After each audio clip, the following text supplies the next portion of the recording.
जुलमी लाजवत आणण्याचा प्रयत्न हे महायुती आघाडी सरकार करत आहे।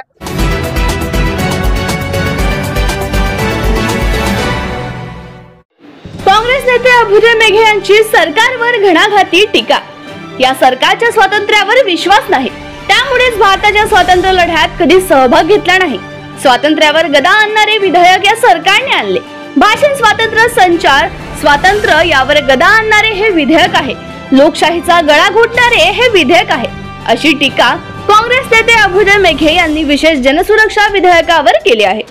वर्धाच्या जनरल बजाज चौक येथे सर्वपक्षीय धरणे आंदोलनात त्यांनी माध्यमांना प्रतिक्रिया दिली। त्यावेळी ते बोलत होते। सामान्य माणसाची गळीचिपी करणाऱ्या विधेयकाचा यावेळी निषेध नोंदवण्यात आला आहे। विविध राजकीय पक्ष, सामाजिक संघटना या आंदोलनात सहभागी झाले होते।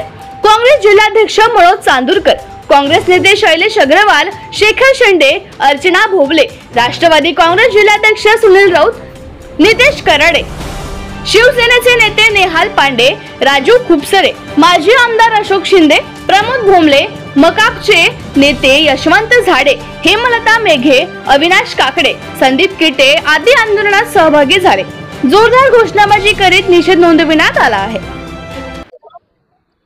या सरकारला स्वातंत्र्यावरच विश्वास नाही आणि म्हणूनच यांनी कधीही भारताच्या स्वातंत्र्य लढ्यामध्ये कधीही सहभाग घेतला नाही आणि म्हणून आम्ही आता निश्चित करण्यासाठी की हे डॉक्टर बाबासाहेब आंबेडकरांच्या घटना समितीने जे आपल्याला स्वातंत्र्य दिलं, भाषण स्वातंत्र्य असो, टीका करण्याचं स्वातंत्र्य असो, संचार स्वातंत्र्य असो, त्या सगळ्यावर गदा आणणारं हे माणुसकीचा विरोध करणारं असं हे विधेयक आहे की ज्याच्यामध्ये साध्या पोलीस ऑफिसरला सर्व अधिकार दिलेले आहेत आणि जे की आमच्या माणुसकीच्या अधिकारावर गदा आणणारा आहे आणि लोकशाहीचा गळा घोटणारं असं विधेयक आहे।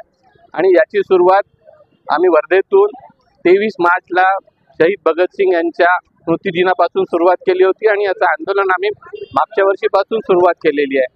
पण आता याच भारतीय राष्ट्रीय काँग्रेसतर्फे पूर्ण महाराष्ट्रात जिल्हा, तालुका सगळ्या स्तरावर याचा विरोध मोठ्या प्रमाणात चालू आहे आणि याच्यामध्ये महाविकास आघाडीतील सर्व घटक पक्ष आणि सर्व सामाजिक संघटना, कारण की यांनी म्हटलंय की सामाजिक संघटनेमध्ये सुद्धा असणारा आणि त्याच्याबद्दल सहानुभूती असणारा सुद्धा माणूस याच्यात गुन्हेगार ठरू शकतो आणि नुसतंच गुन्हेगार नाही, त्याची संपत्ती जप्त करणं म्हणजे एखाद्या लोकशाहीकडे वाटचाल करणारे विधेयक आहे की तुम्हाला कुठल्याही प्रकारचं म्हणणं मांडण्याच्या आधीच तुमच्यावर आरोप सिद्ध होतील, तुमची संपत्ती जप्त होईल, तुम्हाला 3 ते 5 वर्षापर्यंत जेल होईल, 3 ते 5 लाखापर्यंतचा दंड देण्यात येईल। ही अशी एक प्रकारची जुलमी लाजवत आणण्याचा प्रयत्न हे महायुती आघाडी सरकार करत आहे आणि आम्ही याचा तीव्र निषेध करतो आणि नुसता निषेध करून थांबणार नाही आहे। तर हे विधेयक मागे होईपर्यंत आमचं आंदोलन असंच पुढं चालवत राहू ठेवू। पुढं वेळ पडली तर वरिष्ठ नेत्यांच्या आदेशाने आम्ही याची तीव्रता निश्चित वाढवू।